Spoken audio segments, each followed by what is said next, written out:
ചേട്ടാ ഒരു കാര്യം ഞാൻ ചോദിച്ചോട്ടെ, ചേച്ചിയുടെ കല്യാണം കഴിക്കാൻ പോകുന്ന സമയത്ത് ചേട്ടാ ഫിലിമിലുണ്ടോ? കോസ്റ്റ്യൂം ചെയ്യുന്നുണ്ട്. ഉണ്ട്. ആലോചിച്ച് വന്നപ്പോ ചേച്ചി എന്ത് തോന്നിയ അത് പറയോ? വേണ്ടെന്ന് പറഞ്ഞു. ആദ്യമേ വേണ്ടെന്ന് പറഞ്ഞോ? പിന്നെ ഞാൻ പിന്നെ ചോദിച്ചപ്പോൾ അവർ പറയുക, അവിടെ ഉള്ളവരെല്ലാം പറയുന്നു സിനിമാക്കാരന്മാരെ സൂക്ഷിക്കണം, മദ്രാസിൽ വേറെ പെണ്ണും മക്കളും ഒക്കെ. ഞാൻ പറഞ്ഞ ഏത് പൊട്ടൻ പറഞ്ഞ എന്നോ ഒന്ന് കണ്ണുകൊടുന്ന് നോക്കിക്കൂടെ. ചേട്ടൻ പിന്നെ ചേച്ചിയോട് പറഞ്ഞോ? എൻ്റെ അടുത്ത് പിന്നീട് പറഞ്ഞപ്പോൾ ഞാൻ പറയുക സംസാരിക്കാൻ ഇപ്പോഴെ പോലെ അല്ലേ, സംസാരിക്കലൊന്നുമില്ല. പിന്നെ എങ്ങനെ ശരിയായ? ചേച്ചി ആരോടാ പറഞ്ഞ? അമ്മാവന്മാരോട് പറഞ്ഞോ? അമ്മയോട് പറഞ്ഞു വേണ്ടാന്ന്. പിന്നെ എങ്ങനെ ശരിയായി? അച്ഛനാ പറഞ്ഞു? അച്ഛൻ തീരുമാനിച്ചു. അപ്പോഴും നമ്മുടെ അഭിപ്രായം ഒന്നും ചോദിക്കില്ലല്ലേ. പിന്നീട് ശാന്ത എൻ്റെ അടുത്ത് ഒരു കാര്യം കൂടെ പറഞ്ഞു. എന്നതാ? വന്ന് ഇങ്ങനെ കൊണ്ടുവച്ചിട്ടൊക്കെ പോകും, ചായയൊക്കെ തന്നിട്ട് പോകുമല്ലോ. അപ്പോൾ അന്ന് അച്ഛനൊക്കെ ഉള്ളതുകൊണ്ട് നമ്മൾ നൂന്ന് പോലും നോക്കൂല. നൂന്ന് നോക്കിയിരുന്നെങ്കിൽ വേണ്ടെന്ന് പറയുമായിരുന്നല്ലോ. ചേട്ടാ ഒരു കാര്യം ചെയ്യട്ടെ, ഈ സിനിമയിലേക്ക് എങ്ങനെയാ ചേട്ടൻ വന്നേ? മീൻ ആക്ടറായിട്ട് എങ്ങനെയാ വന്നേ? ഇപ്പൊ നമ്മള് ശരിക്കും കോസ്റ്റ്യൂം ഡിസൈനറായിട്ടാ വന്നേ. വന്നതാ. കോസ്റ്റ്യൂം ഡിസൈൻ ആയിട്ട് വന്നേയല്ല.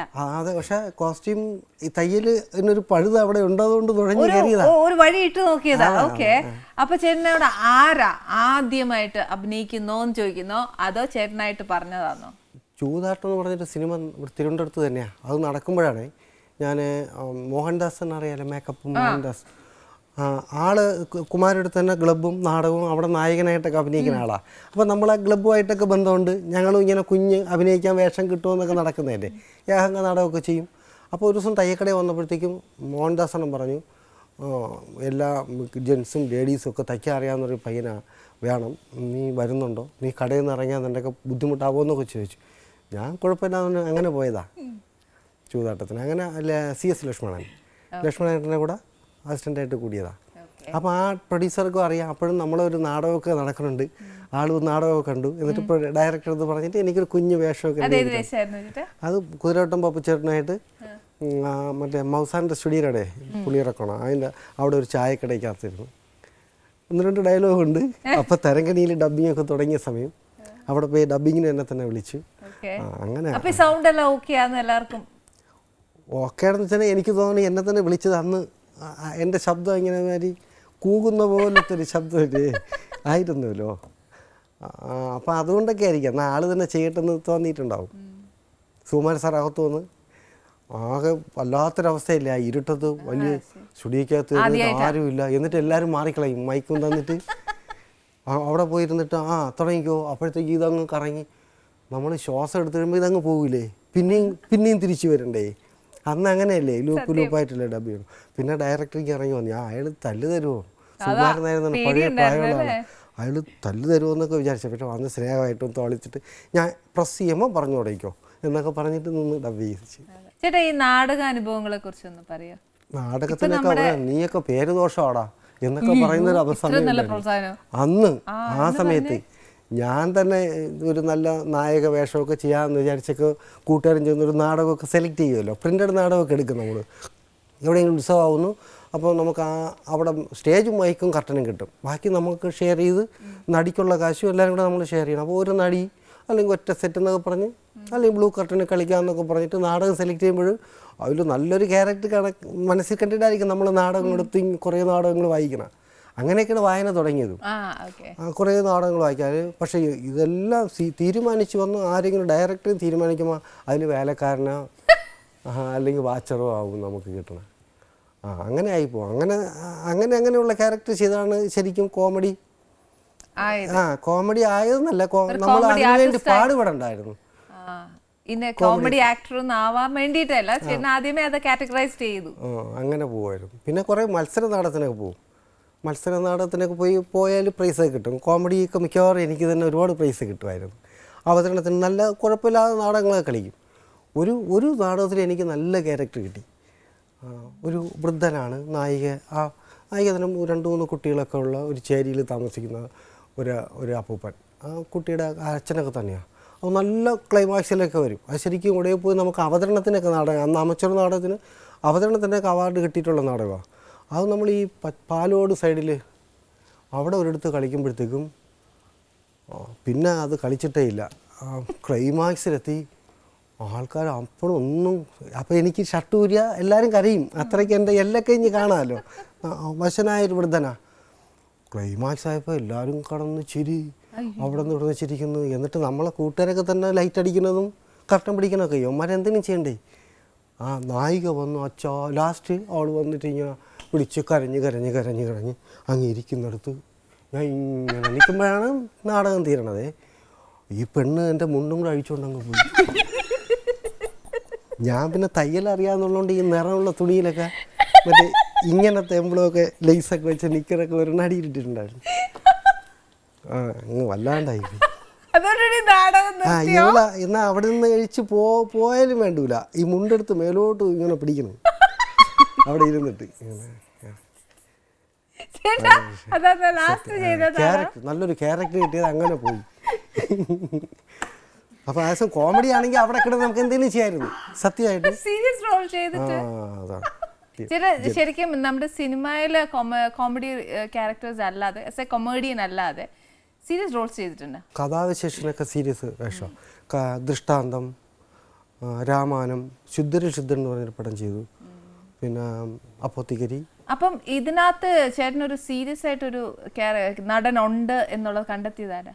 കൊമേഡിയൻ അല്ല, ഈസ് റിയൽ ആക്ടർ എന്ന് കണ്ടുപിടിച്ച സുകുമാരൻ നായർ സാറായിരിക്കും. ആദ്യം എനിക്ക് ആ ഷൈനോ എന്ന് പറഞ്ഞൊരു പടത്തിൽ വളരെ സീരിയസ് ആയിട്ടുള്ള ക്യാരക്ടർ തരുന്നത്.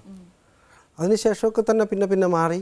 പിന്നെ എനിക്ക് എൻ്റെയും ആ എൻ്റെ കഴുത്തൊക്കെ കോലമൊക്കെ നീളമൊക്കെ കുറഞ്ഞതല്ല, അവിടെയൊക്കെ ഇത്തിരി ചതയൊക്കെ വന്ന് എല്ലൊക്കെ മൂടി കുറച്ച് വ്യത്യാസമൊക്കെ വന്ന് എല്ലാം കൂടെ ഇങ്ങനെ ഒറ്റയടിക്ക് എങ്ങനെയോ വന്ന് പതിച്ചതാണ്. ദൈവം അനുഗ്രഹിച്ചു. പക്ഷെ ചേട്ടാ ഒരു കാര്യം ചെയ്യില്ല, ഇപ്പൊ ചേട്ടൻ കൊമേഡിയൻ റോൾസ് ചെയ്തു, അതേപോലെ സീരിയസ് റോൾസും ചെയ്തിട്ടുണ്ട്. ചേട്ടൻ ഏറ്റവും കൂടുതൽ ചെയ്യാൻ ഇഷ്ടം കോമഡി തന്നെയാണ്. സീരിയസ് മറ്റേ സീരിയസ് ആണ് ഇച്ചിരി വർക്ക്ഔട്ട് ഉണ്ടെന്നാണ്. സീരിയസ് അല്ല, സീരിയസ് കിട്ടുമ്പോൾ നമ്മൾ അത് ഓർത്ത് എപ്പോഴും പേശികളൊക്കെ മുറുകി നമ്മൾ ഒരുമാതിരി ഇങ്ങനെ ആയിപ്പോവും. ഒരു ക്യാരക്ടർ ചെയ്ത് കഴിഞ്ഞാലും ആ പടം കഴിഞ്ഞാലും അത് നമ്മളിങ്ങനെ എവിടെയെങ്കിലുമൊക്കെ കിടക്കും. കോമഡി ക്യാരക്ടർ ചെയ്യുമ്പോഴത്തേക്കും എനിക്ക് കൂടുതൽ പണിയുള്ളത് തോന്നി കോമഡി ചെയ്യുമ്പോഴാണ്. എപ്പോഴും നമ്മൾ ഒരു മത്സരം ഉള്ളിലുണ്ട്, ആരൊക്കെയാണ് കോമ്പിനേഷൻ. ആ സീനൊന്ന് ആദ്യം വായിച്ച് പിന്നെ അവരുമായിട്ടൊന്നിരിക്കും, ഇല്ലെങ്കിൽ തന്നെത്താൻ എന്നിരിക്കും. അവിടെ വേറെ എന്ത് പറയാം, ഇങ്ങനെ ഒരു അന്വേഷണം ഉണ്ടാവും. പിന്നെ നന്നായി കഴിഞ്ഞാൽ കിടക്കാൻ നേരത്തും കുറേ നമ്മൾ തന്നെത്താൻ ഒന്ന് ചിരിക്കുകയൊക്കെ ചെയ്യും. ചിലപ്പോൾ ഉറക്കത്തിന് വെളുപ്പിനെ ഉണരുമ്പോഴൊക്കെ ഒരു ഉത്സാഹമുണ്ട്, നമുക്കൊരു ചാടി. മറ്റേത് അത് വരില്ല, സീരിയസ് ആയി പോകും, മൂടിയായി പോകും. ചേച്ചിക്ക് ഏതാ ഇഷ്ടം? ചേട്ടന് കൊമേഡിയൻ റോൾസ് ആണോ സീരിയസ് റോൾസ് ആണോ ഇഷ്ടം? രണ്ടും കൊള്ളാം. കോമാളിത്തരം കൂടുതലെന്നൊക്കെ പറയണവരാ. പിന്നെ ചേച്ചി നല്ലൊരു ക്രിറ്റിസൈസ് ചെയ്യല്ലേ? ചേട്ടാ കുറ്റപ്പെടുത്തുക അങ്ങനെയൊന്നും പറയില്ല. പിന്നീട് മക്കളെ കൂടെ സപ്പോർട്ട് കിട്ടുമ്പോഴത്തേക്ക് ശരി പൊങ്ങും. മക്കളുടെ കൂട്ടത്തിൽ നിന്നുകൊണ്ട് മക്കളെ കൂട്ട് പിടിച്ചേക്കുന്നൊക്കെ പിന്നെ പറയും അത് വേണ്ടായിരുന്നു, പക്ഷെ അത് ഇച്ചിരി കൂടിപ്പോയി. പിന്നെ നമുക്ക് എന്തെങ്കിലും ഇങ്ങനെയൊക്കെ ഉള്ളൊരു രീതിയുണ്ട്. ചില ഡയറക്ടറുടെ ക്വാളിറ്റി അല്ലേ സിനിമ ശരിക്കും സംവിധായകൻ്റെ എന്ന് പറയുന്ന പക്ഷത്താണ് ഞാൻ. അപ്പോൾ അതുകൊണ്ട് തന്നെ അവരനുസരിക്കുക എന്ന് മാത്രമേ ഉള്ളൂ. അതെ, കറക്റ്റ്. അവര് കാണുന്ന ഒരു വ്യൂ പോയിന്റ് ആണല്ലോ സിനിമ എന്ന് പറയുന്നത്. ചേട്ടാ ഇപ്പൊ നാടകത്തിൽ ചെയ്തു, സിനിമയിൽ ചെയ്തു, സീരിയൽസ് ഏതെങ്കിലും ചെയ്തിട്ടുണ്ട്? TV സീരിയൽസ് TV സീരിയൽ ഞാൻ ആദ്യം ദൂരദർശന വരുന്ന സമയത്ത് അതാണ് എന്നെ രക്ഷപ്പെടുത്തിയത്. അതിനു മുമ്പൊക്കെ മാലയോഗം, ധനം ചെയ്ത പത്മനാഭൻ്റെ പടത്തിൽ അതിനു മുമ്പൊക്കെ തന്നെ ചെറിയ ചെറിയ വേഷങ്ങൾ ചെയ്തിട്ടുണ്ടെങ്കിലും അമ്പലക്കര UPS, കുഞ്ഞമ്മയും കൂട്ടുകാരെന്നൊക്കെ പറഞ്ഞ് ഉറുവിൻ്റെ സീരിയലുണ്ട്. നമ്മളിവിടെയുള്ള പല കൂട്ടുകാരും കൂടെ ചേർന്നൊക്കെ ചെയ്തിട്ടുള്ളായിരുന്നു.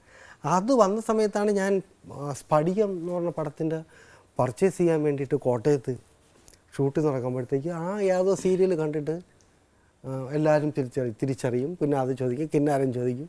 ഞാൻ വല്ലാണ്ടായിട്ടുണ്ട്. അങ്ങനെ ആ സീരിയലാണ് തിരിച്ചറിഞ്ഞത്. അതിനുശേഷമാണ് പിന്നെ മാലയോഗം ചെയ്യുന്നത്. മാലയോഗത്തിൽ നമ്മുടെ അസിസ്റ്റൻറ്റ് ഡയറക്ടറായിരുന്നു നമ്മൾ രാജീവ് സീരിയൽ ഡയറക്റ്റ് ചെയ്തതാണ്. പിന്നെ ഉണ്ണിച്ചേട്ടൻ്റെ തന്നെ എന്തോ പറയും ഒരു കഥന ഗോപാലൻ എന്ന് പറഞ്ഞൊരു കഥാപാത്രമൊക്കെ ഉണ്ട്. ഉത്സവമേളം ഉർവശി സ്ക്രിപ്റ്റ് എഴുതിയ അതിലാണ് എൻ്റെ ഒരു പോസ്റ്ററൊക്കെ വരുന്നത്. പക്ഷെ ആദ്യമായിട്ട് നമ്മുടെ പോസ്റ്റർ വരുമ്പോഴത്തേന് ചേട്ടൻ ഉണ്ടായ ഒരു ഞാൻ ബ്രോഡ്വേയിൽ ഒരു ദിവസം എന്തൊക്കെ വാങ്ങി പറക്കി ബാഗൊക്കെ ആയിട്ട് അങ്ങനെ നിന്നുപോയി. കുറച്ചൊരു 5 ഒരു 6 ഷീറ്റ് പോസ്റ്ററിൽ ഞാനിങ്ങനെ പപ്പുവട്ടിനെ കൂടെ നിൽക്കുന്നു, ഇങ്ങനെ ചാടി നിൽക്കുന്നതാണ് ഇങ്ങനെ വലിഞ്ഞിട്ട്. ഞാൻ അങ്ങനെയായി കുറേ നേരം നിന്നു. എന്നിട്ട് അവിടെ നോക്കി ആരും കാണുന്നില്ല എന്നാ. റെക്കഗ്നൈസ് ചെയ്തേ? അത് എനിക്ക് കാവടിയാട്ടം എന്നൊരു പടം ഷൂട്ടിംഗ് നടക്കുമ്പോൾ എറണാകുളത്ത് അതിന് പർച്ചേസ് ചെയ്യാൻ പോയപ്പോഴാ ഇത് ഈ പോസ്റ്റർ കാണുന്നത്. അല്ല അപ്പൊ പിന്നെ എപ്പോഴും ഓട്ടോഗ്രാഫ് ഒക്കെ എഴുതി കൊടുത്തിട്ടില്ലേ? അതൊക്കെ പിന്നെ കുറേ കഴിഞ്ഞിട്ട്. ചേച്ചി പിള്ളേരെ പറ്റി എനിക്കറിയാം, പക്ഷെ എന്നാലും ചേച്ചി ഒന്ന് പറഞ്ഞേ, മോനും മോളും ഒക്കെ എന്ത് ചെയ്യുന്നു നമ്മുടെ ആൾക്കാർക്ക് വേണ്ടി, നമ്മുടെ പ്രേക്ഷകർക്ക് വേണ്ടിയിട്ട്? മോള് ഡെന്റിസ്റ്റാണ്. ഡെന്റിസ്റ്റ്. കല്യാണം കഴിഞ്ഞു? 5 വയസ്സ് ആവാറായി മോന്. ചെറിയ മോന്. മരുമോൻ എഞ്ചിനീയറിംഗ് കോളേജ് ലെക്ചറാണ്. മോന് ഇപ്പൊ കല്യാണം കഴിഞ്ഞു. മരുമോള് ഡെന്റിസ്റ്റാണ്.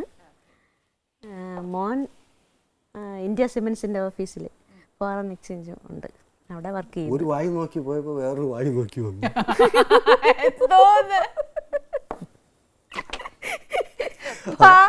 വായി നോക്കി എന്ന് പറഞ്ഞപ്പോഴാണ് ചേട്ടൻ പറഞ്ഞില്ല, എല്ലാം വായി നോക്കി പറഞ്ഞപ്പോഴാണ് വീട് മൊത്തം ഡെന്റിസ്റ്റുകളാണ്. കൊടുത്താ കൊല്ലത്തും കിട്ടും.